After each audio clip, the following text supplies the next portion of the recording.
Hello, Temple Bethel family. In less than a week, we will be sitting around our Seder tables telling the story of our exodus from Egypt, a story of freedom and redemption. Last year, when we celebrated the Seder away from our extended family and friends, we felt anything but free. For the first time, many of us actually felt the narrowness of the world that our ancestors felt as slaves in Egypt. I don't think anyone could have imagined that a year later we would still be dealing with the challenges of COVID-19 in our community and beyond. Fortunately, this Passover, we seem to finally be getting a taste of freedom again as more and more of our friends and family get vaccinated and the infection rates decrease. I'm excited that my own vaccinated parents will be joining Jeff and me for a Seder this year for the first time in 3 years in person.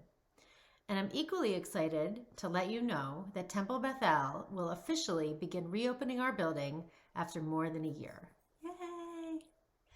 The first phase of our plan involves Shabbat services and will begin on Friday evening, April 16th.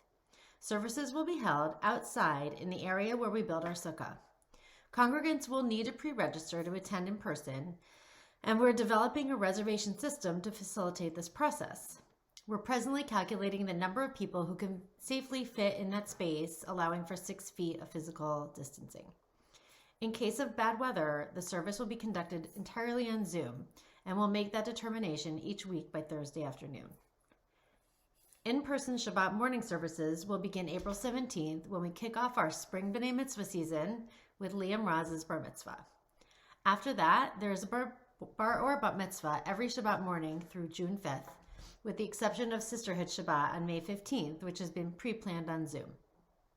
For B'nai Mitzvah services, only the B'nai Mitzvah family and invited guests will be allowed to attend in person so that they may celebrate this important simcha together. We are requiring that all in-person participants be vaccinated or have a negative COVID test within 72 hours of the service.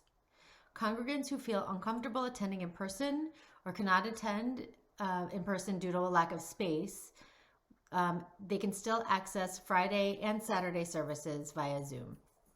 While we can't wait for the day that we can all be together in person, please know that we will continue to remain accessible to our entire community through our online portals for our worship, programmatic, and educational events for the foreseeable future.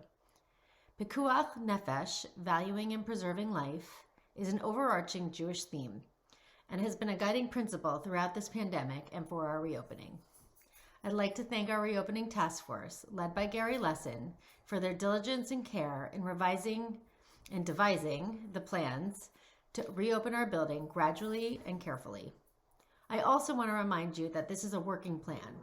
Should conditions or situations change in any direction, we will continue to stay nimble and adjust accordingly.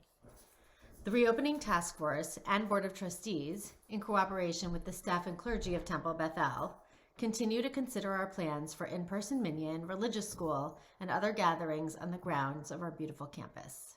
This year, as we say next year in Jerusalem, at the conclusion of our Seders, let's pray that next year, wherever we are, we can experience the freedom of being with our loved ones and with each other. Aziz and Pesach to you and your families.